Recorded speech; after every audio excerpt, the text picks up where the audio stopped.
So thank you. Wow, it's a great crowd. This is not your normal topic for an Antietam Institute Summer Lecture Series talk, because it's not based directly on the Battle of Antietam, not based directly on the Maryland campaign, but it's about some things that happened in the years and decades after, here in this area, at the cemetery, and in and around the battlefield, that are part now of the legend and legacy and mosaic of Antietam. Because every story can't be about Robert E. Lee and George McMillan and Israel Richardson and Stonewall Jackson. There's some other people. These are really human interest stories. One's a little intriguing, one's a little dark. But I think it's important, and I had done a couple of stories on these items. It's two stories in one, really, for the Antietam Journal, and Chris just thought it'd be a good idea for a change of pace in the series. So I said, sure, why not? Let's do that. So again, appreciate you all coming out.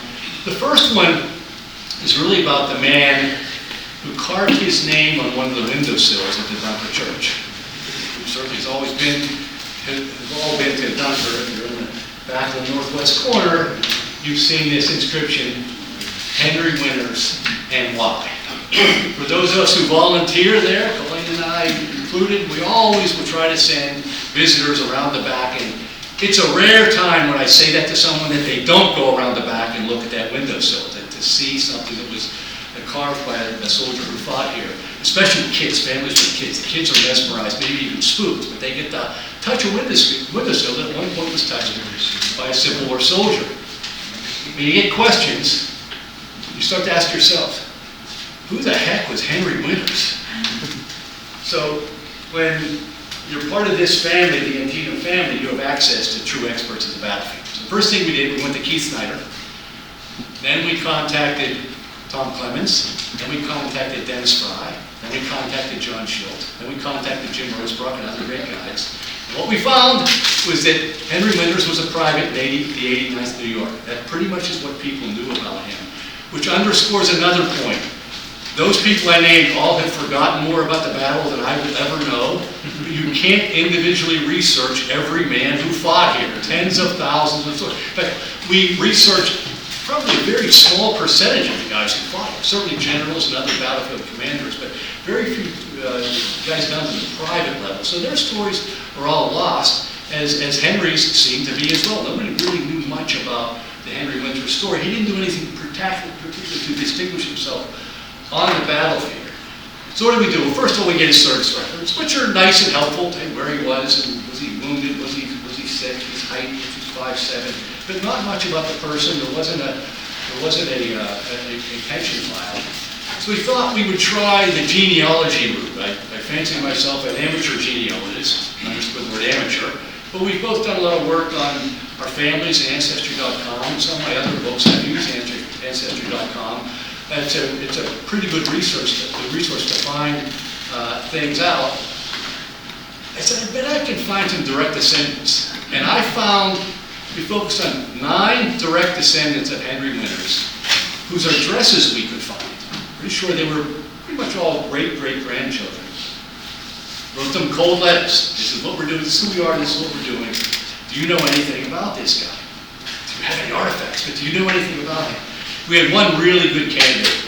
One of his great-great-granddaughters was married to a man who owns a billionaire business and owns a professional hockey team, and the National Hockey League. So, boy, who could get her interested? She'd donate money to the Institute or the battlefield. We never heard from her. Of those 9, I've had pretty good success in my research for books of cold writing people, having them respond. Often they don't have much information, but they will respond. Of the 9, we only heard from 3. And it again underscores the fact that the family doesn't know the Henry Winters story. 2 of them had no idea they were descendants of Henry Winters. When we laid out the family line to me, yeah, that's my family line. I didn't know about this. So obviously they had no information. And one had a vague idea that somebody in the family was in the Civil War, but knew nothing about Antietam, the Dunker Church, or the signature. So this was not passed on through the family. We hit another roadblock. What do we do next? Some of these little towns have really cool historical societies, and Henry was from a place called Greene in New York, Greene in Shenango County. Colleen tracked down, she found that Greene has a historical society. She called them. You call these little historical societies They're so excited that you call. They really and they had something on Henry Winters, because they had done a book on prominent citizens of Shenango County. This is the title page, book biographies of the leading citizens, the biographical sketches. I think Henry was a leading citizen pretty much because he fought in the Civil War. He obviously was thought well of as a citizen there. His family was doing there for a while. Here in the lower right corner is the beginning of his entry, better than the Civil War. You can see his name here is Henry Winter. That was his given name. His brother Charles, for both Civil War soldiers, Charles and Henry Winter, up until 1861. For whatever reason, for Civil War records, both read Winters. Charles and Henry Winters. That was their identity for 4 years. They would then go back to Greene, New York, and they became Charles and Henry Winter alone. Who knows why? But that's, you find, Vincent and I were talking about this, you find this sometimes in records, but clearly the same people. So the name goes back and forth, Winters, but this is our guy. Now Charles is the first brother to enlist. He enlists right at the start of the war. He fights at the Battle of Bull Run. And he writes a letter home about this, and what happened to the Shenango American. What happened back then is often these letters would be passed on to local newspapers, and the newspapers would publish them, a way for the local people to really have a connection to soldiers in the battle. And he wrote he was in the bloodiest battle ever in the North American continent, and bully for the New York boys. And his stories may have been the reason that Henry decided to enlist, because Henry enlists in October of 1861. It's in the 89th New York. And he's on campaign later that year. He writes several letters back home, but one in December he writes that's published in the local newspaper. He's got a memento that means a lot to him. It was given to him by another soldier who was through Mount Vernon. And he writes in the letter, the soldier had a piece of the molding of the pulpit of the church where Washington was married and attended divine services. The molding is smooth pine. It is an emblematic memento of the pure simplicity of the life of a private man. It's not that long since the Revolution. He was pretty excited to get this piece that maybe George Washington touched. Campaigns continue. In the spring of 1862, he is part of Ambrose Burnside's expedition down to North Carolina, the Burnside, North Carolina Coastal Expedition. And Henry, early on in that campaign, was reassigned to the regimental band. Doesn't say what instrument he played, but he's in the band. Except they get to a place called Camden, North Carolina, and they're short of soldiers. Here, pal, here's a musket, you're fighting. He sees action in the Battle of Camden. Shortly thereafter, he is reassigned back to the infantry. But there's an interesting note in his service records. It's not because he was such a great soldier, it's because he was deficient at music. in the regimental band, he was deficient at music. So I don't know if he's a good soldier or not, but he's better than he was as a musician. There's little things in the service records are pretty good. That summer, they come north. He's part of the 9th Corps, Burnside's 9th Corps. He's in Fairchild's Brigade, Rodman's division. They're in action at Fox's Gap. They're obviously in action in the final attack by the 40-acre cornfield. He's part of the Snavely's Ford group, goes on that expedition. They splash across the lake and go up the hill. So we don't really have any records of Henry's personal actions in that battle, which we don't on most soldiers who were fighting him. But he was part of some of the most vicious fighting in the war. He would have experienced that. And some soldiers in the 89th did write, and they wrote that many of them stayed really in the area until about September 26th. They were close to that area. Some of them would come into Sharpsburg. They would go to the old Lutheran church where some of the 89th wounded were taken care of. So they wandered all over the battlefield. And for a few weeks after that, they were a few miles down the road before they move on. Again, not much about his activities in Sharpsburg or the Battle of Antietam. They're lightly engaged at the Battle of Fredericksburg. Oh, we kind of laugh at that. You're lightly engaged. It's easy for us to say that. Somebody could have been killed. But they're lightly engaged at Fredericksburg. And he does see more combat early in 1863 in the Siege of Suffolk down in Virginia. But that summer, he reports to what we would call the Civil War medical ward, because he has an illness. He is diagnosed with the old soldier's disease. He has diarrhea and dysentery. The doctor says he's had it for 2 months. It really knocks him down. He goes to the hospital for some treatment. He's actually sent home on a furlough for a while. He's not doing very well. He finally, after being back home, recovers and is cleared to return to join the army. He's back in 1864, but he clearly is unfit for duty. And when he comes back, they reassign him as a cook. I'm not sure I want somebody with those diseases. But I don't think they thought about that. And he writes in one of his affidavits, "The hard work and fighting were too much for me, and I had to be excused much of the time. I was finally detailed as a company cook, the details of which I was able to perform." He serves through October of 1864 when his 3-year enlistment ends, and he decides he's not going to sign back up. He goes back to Green, resumes his life for a while as a farmer. It's a pretty happy life for all. He's married, has 3 children, only one of whom survives to adulthood. He's involved in a lot of unit reunions in New York. He never got over the dysentery and diarrhea. It bothered him the rest of his life. In the early 1880s, he actually goes down to Hampton, Virginia, spends 2 years in a soldier's home down there to be treated. His wife and young son accompanied him. He may have come through this area back then. We're not sure how he got there, but he was down there for a couple of years. Comes back, and he again takes part in lots of regimental reunion activities, but again, all up in New York. We were looking, was he ever back here? The papers don't indicate that. We found one of these clippings in 1890, and you can see in the middle, if you can quite see it, he's listed to a committee that's supposed to gather food for the reunion. He's Henry Winters again. His army buddies call him Henry Winters. Who knows? So the question, when did he carve his name on the Dunker Church? And the answer is, we'll never know. He never wrote about it. He wasn't that impressed. He clearly didn't tell his family. It wasn't passed down through the family. Nobody made that much of it. So we're left to come up with theories. That's all they are. There was a regional magazine not long ago that did something on graffiti in this area. And one of the graffiti items they mentioned was Henry Winters' name carved on the Dunker Church. And the writer there, I don't believe it was a historian, but speculated that he did this when he came back for the dedication of the New York Monument in 1920. Well, the problem was Henry died in 1914. He didn't come back for the dedication of the 89th New York Monument because there isn't one. And again, we looked through all the papers, and there's extensive coverage of what these guys did, the unit and the GAR, and all their reunions were all in New York. We don't think he ever got back here. So our theory, the most plausible theory we could come up with, was he was, as they were wandering on Sharpsburg those days, he was looking for his brother. Charles was in the 27th of New York. He was also here in Antietam. Bloody battle, lots of casualties. Did my brother make it? He never writes about finding him. But maybe it was he was trying to give his brother a message. I survived. He carves his name on the window. I can think of no other reason.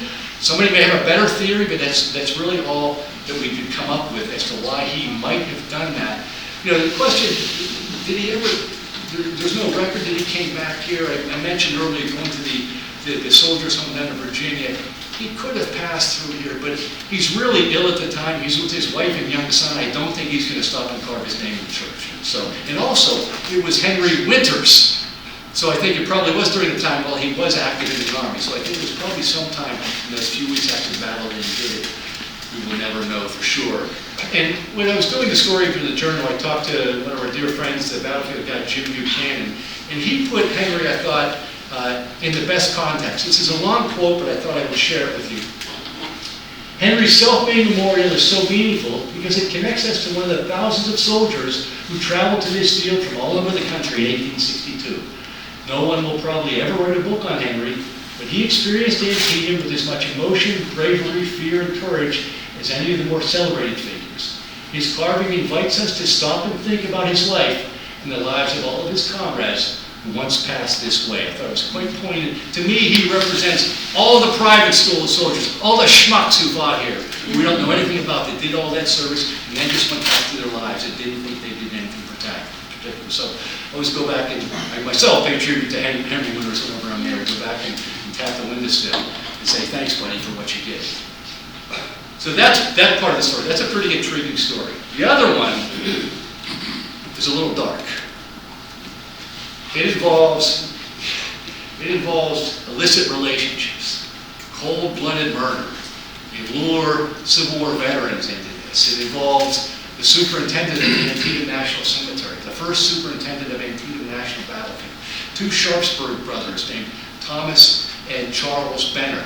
And tangentially, it also includes the following names: John C. Poffenberger, Henry Kidd Douglas, Ezra Carman, William McKinley, William Howard Taft, the Burnside Bridge, the McKinley Monument, and a young man with the haunting name of John Burnside Benner. The old man, John Benner, was a prominent guy in town. He, the father of the brothers, he owned a lot of land. And Mary was telling me he owned the building that is now the Inn in Antietam. They even built that. So quite a prominent, everybody here knows the Benner name. There were two incidents. The first one was a murder at the lodge. I'm going to show a pretty mundane slide here because there's so many names here, some of whom you may not know, and I have to keep track of it too. So my sports background, this is, you can't tell the players without a scorecard. So the first incident, murder at the lodge, here we have the lodge, is the superintendent, George Haverfield, superintendent of the National Cemetery. That's before there was a National Battlefield. Thomas Benner, who's about 29 years old, and his wife, Ida Estelle Marmaduke Benner, who was 16 when he married her.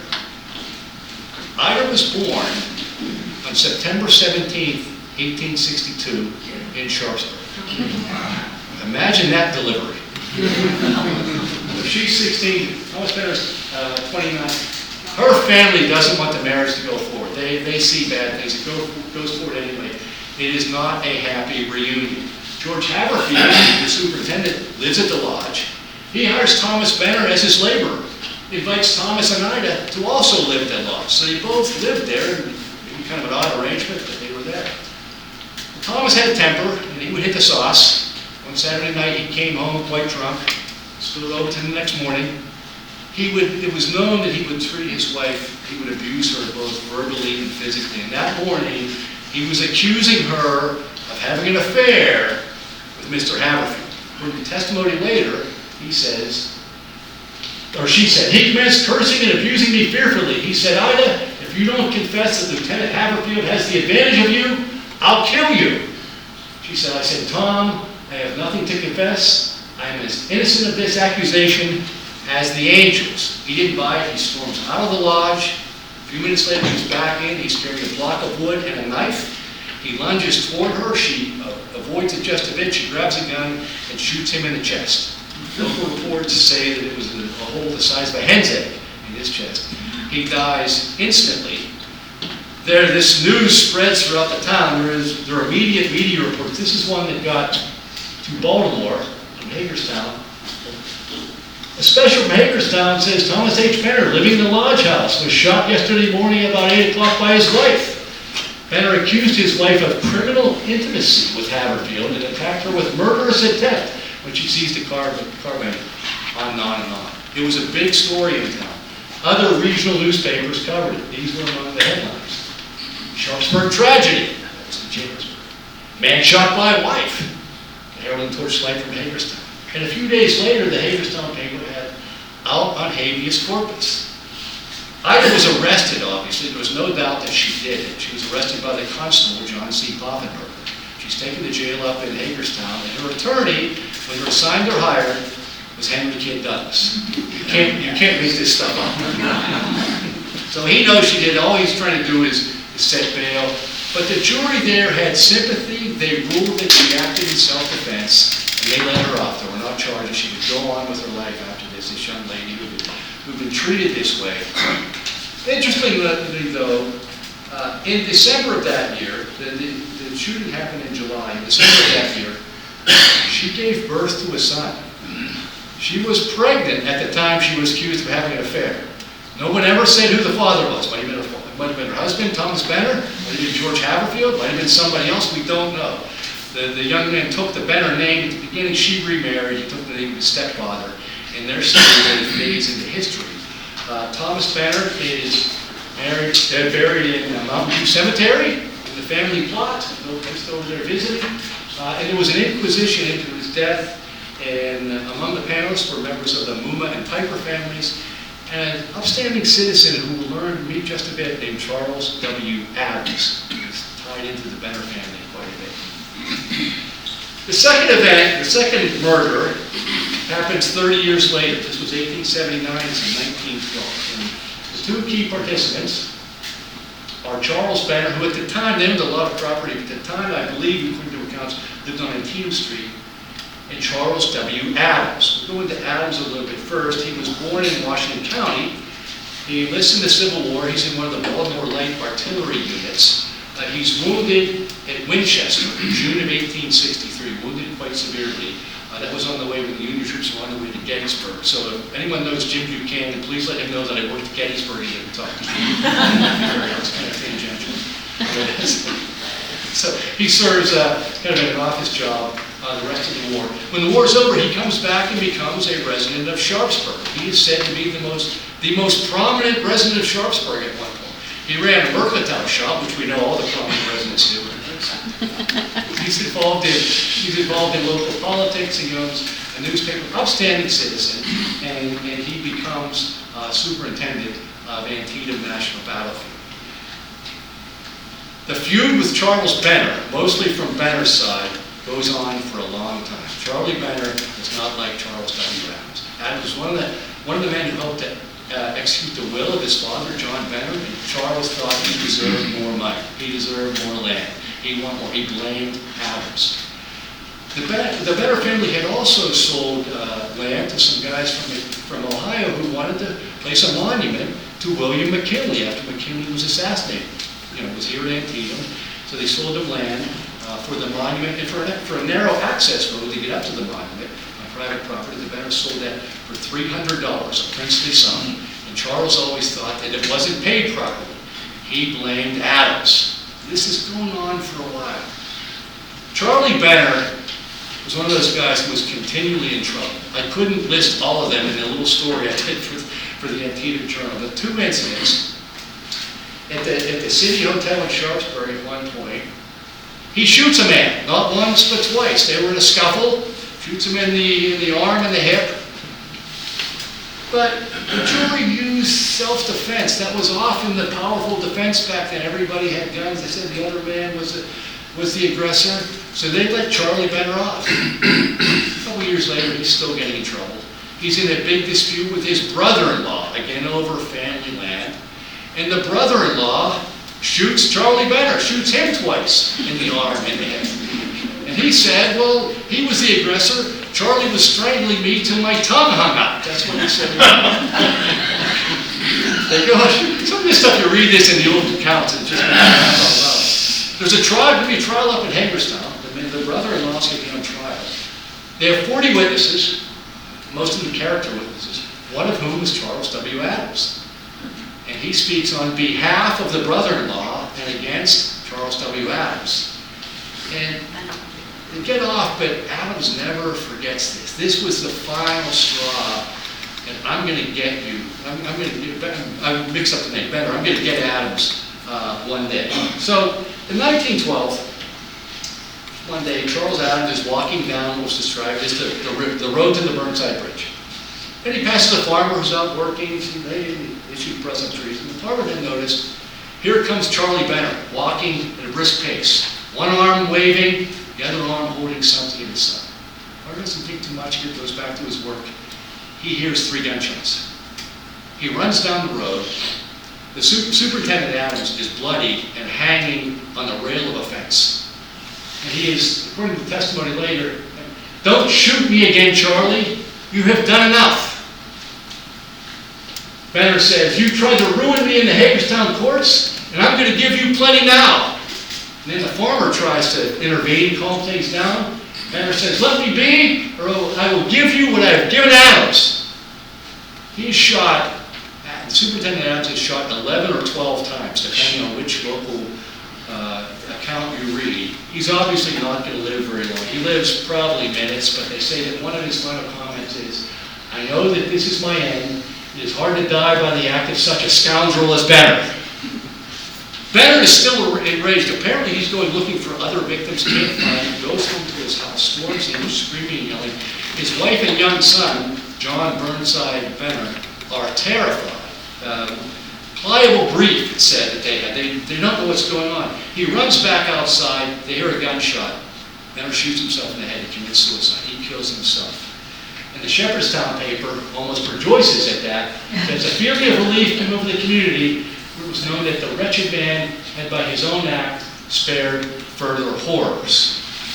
This also is a big story in town. There's more newspapers now. One of the local papers headline, "Foul Murder in Sharpsburg." But also, you see some fake news going on. This is in Wilkes-Barre, Pennsylvania. Civil War hatred results in murder. Confederate veteran kills Union soldier and then suicides at home. He was not a Confederate veteran, but they had to build it up to make it even worse than it really was. I made the funerals for those two guys better than I was held one day after one another. They are buried, both are buried in Mountain View Cemetery, about 100 yards apart. It's really bizarre. I was over there, we were just over there this evening visiting their graves. These are some of Adam's tombstone. The left one, obviously, for his service. This is in Mountain View. It's not at Antietam National Cemetery. Next to the larger stone, where the Adams family shares it with a number of other families. And nearby, next to the tombstone of Charlie Benner, is his son, John Burnside Benner, who gets in this story only because it's such a cool name. Burnside Benner. He didn't do anything wrong. He's part of the story. They just didn't have enough money, I guess, to make Burnside on there. Or maybe he wanted to live down the name. Now, Antietam thinks finally the chaos is over. These guys are gone. But their next superintendent is a man named George Graham. Very quickly, he is accused of 8 illicit activities, including public drunkenness, threatening visitors, and living in adultery on the Piper Farm with a lady from Hagerstown. So they finally get rid of him, and there's a report years later that says, finally, no other superintendent had to be removed from their position. It was a very low standard they had. So that's what I have about those two stories. Again, not crucial to the Battle of Antietam or the Antietam campaign, but I think part of the legacy, and sometimes we need these human interest stories as well, these guys all around the story. So thank you very much.